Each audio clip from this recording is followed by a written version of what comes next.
परमात्मा हमें बताते हैं कि आप जी यहाँ इस काल कसाई के लोक में रह रहे हो, इसने आपको अपने स्वार्थवश पाल रखा है, जैसे कसाई बकरे पालता है। पुण्यात्मा, आपके ऊपर 3 गुणों का इतना जबरदस्त प्रभाव हो गया कि आप जी अपने परिवार, अपनी संपत्ति को अपना मान चुके हो, और मान चुके हो जैसे नशे में व्यक्ति चाहे कुर्डियों पर पड़ा हो गंध में, और चाहे चारपाई पे लेट रहा हो, उसको पता ही नहीं तू कहाँ है। तो आज हम सभी की ये स्थिति है कि हम इस सब कुछ को अपना मान चुके, और इसको ये कहा जाता है कि आप कसाई के लोक में रह रहे हो और ये आपको सबको खाएगा बारी बारी। ये नहीं बख्शेगा किसी को भी। किसी परिवार के 3 सदस्य खा जाता है एक दिन में, कोई दुर्घटना से या कोई किसी और अन्य कारणों से, कोई बीमारी से, और शेष बच्चे ये सोचते हम ठीक हैं। जिनके साथ वो घटना घट गई उससे पहले वो भी आप जैसी ही स्थिति में थे। तो पुण्यात्मा, परमात्मा ने रजा बख्शी आपको ये ज्ञान देने की, और फिर वो विकल्प बताया कि यहाँ से जाकर आप कहाँ रहा करोगे। गीता अध्याय नंबर 15 के श्लोक नंबर 1 से 4 में कहा है कि उल्टा लटका हुआ संसार रूपी वृक्ष है, ऊपर को जड़ तो समझो पूर्ण परमात्मा, और नीचे को 3 गुण रूप शाखा हैं, रजगुण ब्रह्मा, सतगुण विष्णु, तम गुण शिव जी। और जो संत इस उल्टे लटके हुए संसार रूपी वृक्ष के सभी विभाग बता देगा, तना कौन भगवान है, इस संसार रूपी जड़ कौन है, यानी जिससे सबका धारण पोषण होता है, वो कौन प्रभु है, और शाखा कौन है, डार कौन है, और पत्ते क्या है, तो स वेदविद वो तत्वदर्शी संत है। तत्वदर्शी संत की प्राप्ति के उपरांत 15वें अध्याय के 4थे श्लोक में कहा श्रीमद् भगवद गीता में, उसके पश्चात परमेश्वर के उस परम पद की खोज करनी चाहिए जहाँ जाने के बाद साधक फिर लौटकर कभी संसार में नहीं आते। और जिस परमेश्वर ने सब ब्रह्मांडों की रचना की है, संसार रूपी वृक्ष की प्रवृत्ति जिससे विस्तार को प्राप्त हुई है, उस परमात्मा की भक्ति करो और किसी की नहीं। और गीता ज्ञानदाता अपने विषय में कहता है 8वें अध्याय के 13वें श्लोक में, ओम इति एकाक्षरम ब्रह्म विवहारण माम अनुसमरण यह पर्याति तदन देहम से आती परमाम गति। मुझ ब्रह्म का एक ओम अक्षर है। गीता का ज्ञान ब्रह्म बोल रहा है, ये काल बोल रहा है, श्री कृष्ण जी में प्रवेश करके बोल रहा है, और ये कह रहा है कि मुझ ब्रह्म का केवल एक ओम मंत्र है। इसका उच्चारण करते हुए संसार छोड़कर जाते समय भी, मरते समय भी इसी का जाप करता है, तो ओम से मिलने वाली जो परम गति वो प्राप्त हो जाती है, वो ब्रह्मलोक प्राप्त होता है। ब्रह्मलोक में गए प्राणी भी वापस आते हैं। 8वें अध्याय के 16वें श्लोक में गीता जी में स्पष्ट किया है, वो भी पुनरावृत्ति के अंदर। तो गीता ज्ञानदाता कहता है 4थे अध्याय के 5 और 9 श्लोक में, गीता अध्याय नंबर 2 के श्लोक 12 में, गीता अध्याय नंबर 10 के श्लोक नंबर 2 में, गीता ज्ञानदाता कहता है अर्जुन तेरे और मेरे बहुत जन्म हो चुके, तू नहीं जानता मैं जानता हूँ। इससे सिद्ध है कि जो गीता ज्ञानदाता ब्रह्म है ये काल है। और गीता अध्याय नंबर 11 के श्लोक नंबर 32 में स्वयं कहता है कि अर्जुन मैं काल हूँ और अब प्रवृत्त हुआ हूँ। श्री कृष्ण नहीं थे काल, श्री कृष्ण होते तो ये कैसे कहते मैं अब प्रवृत्त हुआ हूँ।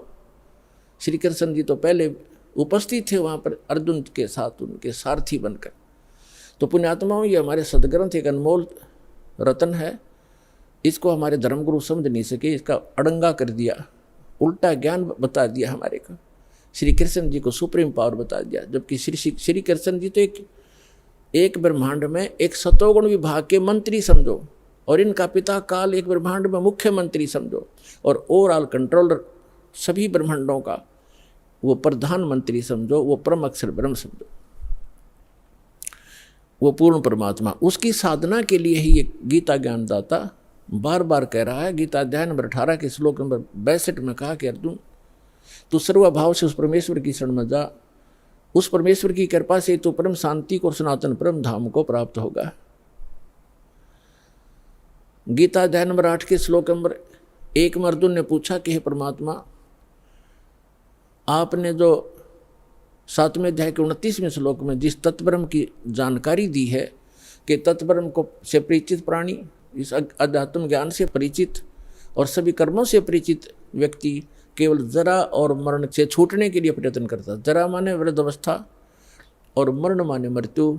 जरा और मरण से छूटने के लिए जो प्रयत्न करते हैं वे उस तत्ब्रह्म से परिचित हैं, अर्थात उस पूर्ण परमात्मा से परिचित हैं, उसके उस शाश्वत स्थान से परिचित हैं। वहाँ जाने के बाद बुढ़ापा नहीं आता, वृद्धावस्था नहीं आती और मृत्यु नहीं होती। 8वें अध्याय के प्रथम मंत्र में अर्जुन ने पूछा, फिर किम तत्ब्रह्म, वो तत्ब्रह्म क्या है वो बता दे मुझे। अब 8वें अध्याय के 3रे श्लोक में गीता ज्ञानदाता ये काल कहता है ब्रह्म कि वो परम अक्षर ब्रह्म है, यानी गीता ज्ञानदाता से कोई अन्य है वो प्रभु, वो स्वामी, वो मालिक। गीता अध्याय नंबर 4 के श्लोक नंबर 32 और 34 में स्पष्ट किया है कि वो सच्चिदानंद घन ब्रह्म अपने मुख कमल से बोलकर एक अमृत ज्ञान प्रचार करता है। उस सच्चिदानंद घन ब्रह्म की वाणी में धार्मिक अनुष्ठानों की, अध्यात्म मार्ग की, भक्ति विधि विस्तार के साथ कही गई है, वो तत्व ज्ञान है। उस तत्व ज्ञान को अर्जुन तो तत्वदर्शी संतों के पास जाकर समझ उनको दंडवत प्रणाम करने से, कपट छोड़कर प्रसन्न करने से वो तत्वदर्शी संत तुझे तत्व ज्ञान का उपदेश करेंगे। इससे सिद्ध है कि गीता के अंदर वो तत्व ज्ञान नहीं है और गीता ज्ञान दाता भी तत्व ज्ञान से अपरिचित है। उसके लिए दास को भेजा परमपिता ने, कबीर भगवान ने तत्वदर्शी संत बनाकर। अब जो प्रसंग चल रहा है कि गीता ज्ञानदाता 8वें अध्याय के 3रे मंत्र में कहता है कि वो परम अक्षर ब्रह्म है, और गीता अध्याय नंबर 8 के श्लोक नंबर 5 और 7 में अपनी साधना करने को कह रहा है कि मेरी भक्ति कर, मुझे प्राप्त होगा, लेकिन युद्ध करना पड़ेगा। और पुण्यात्मा जहाँ युद्ध है वहाँ शांति नहीं हो सकती। इसलिए गीता ज्ञानदाता कहता है 18वें अध्याय के 62वें श्लोक में कि सर्वभाव से तू उस परमेश्वर की शरण में जा, उस परम अक्षर ब्रह्म की शरण में जा, उसकी कृपा से तू परम शांति को और सनातन परम धाम को प्राप्त होगा, जहाँ जाने के बाद साधक फिर लौटकर कभी संसार में नहीं आते। अब गीता ज्ञानदाता गीता अध्याय नंबर 8 के श्लोक नंबर 8, 9, 10 में कहता है कि उस सच्चिदानंद घन ब्रह्म की भक्ति करने वाला प्राणी साधक भक्ति की शक्ति से, योग के बल से, योग माने साधना के बल से, भक्ति की ताकत से, उस मंत्रों की भक्ति की कमाई की ताकत से उस परमात्मा को, सच्चिदानंद घन ब्रह्म यानी परम अक्षर ब्रह्म को ही प्राप्त होता है। अपना तो उसने मंत्र बता दिया 8वें अध्याय के 13वें श्लोक में कि मुझ ब्रह्म का केवल एक ओम अक्षर है, नथिंग एल्स। ओम नमः शिवाय, ओम भगवते, ओम ये भगवते वासुदेव, ये मंत्र नहीं है, ये तो बाल बलौने वाले खिलौने हैं, मीठी गोलियां हैं। 17वें अध्याय के 23वें श्लोक में गीता ज्ञानदाता ने केवल संकेत दिया है कि उस सच्चिदानंद घन ब्रह्म के पाने का 3 मंत्र का जाप है, नथिंग एल्स, उसके अतिरिक्त कुछ नहीं। ओम तत्सत इति निर्देश है ब्रह्मण त्रिविध समर्थ है, ब्राह्मणा तेन वेदा चयगा विहिता पुरा। क्योंकि परमात्मा प्रत्येक युग में आते हैं और प्रत्येक युग में अपना यथार्थ ज्ञान सुनाते हैं। कुछ पुण्यात्माएं उनको स्वीकार करती हैं, इसलिए कहा कि स्टार्ट जब होता है उस समय परमात्मा यथार्थ ज्ञान देता है। ब्राह्मण माने विद्वान पुरुष, बुद्धिमान व्यक्ति, फिर इसी आधार से वो साधना किया करते हैं। फिर कुछ दिनों के बाद फिर से ये काल के दूत सक्रिय हो जाते हैं और यथार्थ ज्ञान को समाप्त कर देते हैं। इसलिए गीता ज्ञानदाता कहता है कि मैंने पहले भी ये ज्ञान दिया था शाश्वत इन सभी को, और फिर उसको आगे कुछ दिन चला, लेकिन अब ये लोप हो गया, या पुनः फिर दे रहा हूँ। तो यहाँ बताया है कि ओम तत्सत, ओम तो ब्रह्म का। गीता अध्याय नंबर 15 के श्लोक नंबर 16 और 17 में 3 पुरुष हैं, एक सरपुरुष, एक अक्षर पुरुष। सरपुरुष ये काल है, ये ब्रह्म है जिसके लोक में हम फंसे हुए हैं। ये काल कसाई कहा गया है। इसको वेदों के जो ज्ञाता कहलाते थे इसको ब्रह्म कहते थे, और ब्रह्म को ये सुप्रीम पावर कहते थे। इनको कख भी पता नहीं था। ये केवल 21 ब्रह्मांड का स्वामी है, प्रभु है, ब्रह्म है। ब्रह्म माने भगवान है, स्वामी है।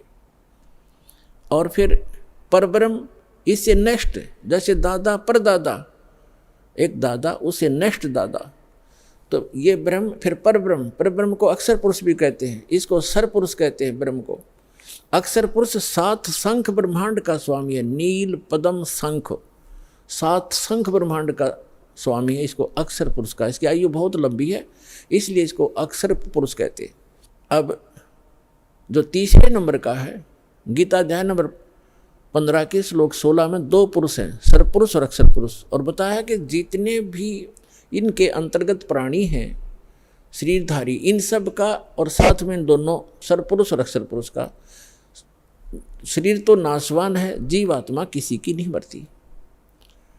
आगे फिर 15वें अध्याय के 17वें श्लोक में तुरंत बताया है कि उत्तम पुरुष है तू अन्य परमात्मा इति उदाहरते। उत्तम पुरुष, पुरुषोत्तम, पुरुषोत्तम तो कोई और ही है इन दोनों से, सरपुरुष और अक्षर पुरुष से। वो 8वें अध्याय के 3 श्लोक में गीता ज्ञानदाता ने बता दिया वो परम अक्षर ब्रह्म है। अब देखो, ब्रह्म एक सरब्रह्म, सरपुरुष कहो चाहे सरब्रह्म कहो, ये तो 7 संग ब्रह्मांड का प्रभु है, स्वामी है, सरब्रह्म, जिसको काल कहते हैं, जिसने गीता का ज्ञान श्री कृष्ण में प्रवेश करके दिया, इसको सरब्रह्म कहते हैं। ये 21 ब्रह्मांड का ब्रह्म है, स्वामी है। और जो अक्षर ब्रह्म है, अक्षर पुरुष कहो चाहे अक्षर ब्रह्म कहो, वो 7 संग ब्रह्मांड का स्वामी है। और परम अक्षर पुरुष कहो, परम अक्षर ब्रह्म कहो, वो असंख्य ब्रह्मांड का ओवरऑल कंट्रोलर है। और वही इस संसार रूपी वृक्ष का मूल है, जड़ है, जिससे सबका धारण पोषण होता है, जो सबका पालक है। गीता अध्याय नंबर 15 के श्लोक नंबर 17 में कहा कि उत्तम पुरुष है तू अन्य परमात्मा इति उदाहरत है। यह लोक तर्म आविश्य विभर्ति अवैश्वर है। ओम तत्सत, इसमें बताया है कि उत्तम पुरुष है तू अन्य, इन सरपुरुष और अक्षर पुरुष से वो श्रेष्ठ भगवान, उत्तम माने श्रेष्ठ, पुरुषोत्तम कहो उत्तम पुरुष कहो एक ही बात है। वो पुरुषोत्तम तो कोई और है, वो परम अक्षर ब्रह्म है। 8वें अध्याय के 3 श्लोक में गीता ज्ञानदाता ने स्पष्ट ही कर दिया। और जिसको परमात्मा कहा जाता है, ओए होए अपने आत्मा, अभी तक तो आप जी को अध्यात्म मार्ग का ABC भी ज्ञान नहीं था, क्योंकि हमारे ये गुरु ही ऐसे नकली थे, इनको स्वयं ज्ञान नहीं था। अब परमात्मा का अर्थ क्या होता है? अब आज का जो सत्संग है, इस परमात्मा कौन है? ये कसाई काल के लोक में हम रह रहे हैं, हम कैसे ये कसाई है और परमात्मा कौन है? जैसे गीता अध्याय नंबर 15 के श्लोक नंबर 17 में स्पष्ट कर दिया है कि उत्तम पुरुष है तू अन्य परमात्मा इति उदाहरते है। जिसको परमात्मा कहा जाता है, ओए होए परमात्मा, परम माने श्रेष्ठ, आत्मा माने सोल, यानी अच्छी आत्मा, दीन दयाल जिसको कहा जा सकता है, परमात्मा श्रेष्ठ आत्मा।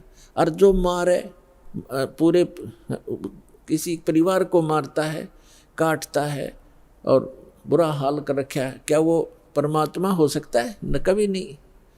भले ही हम उसको अनजानपने में परमात्मा मान बैठे हैं, पर वो परमात्मा नहीं है। परमात्मा की परिभाषा से जब आप परिचित होगे, परमात्मा वो है जो केवल सुख दे, दुख नहीं दे।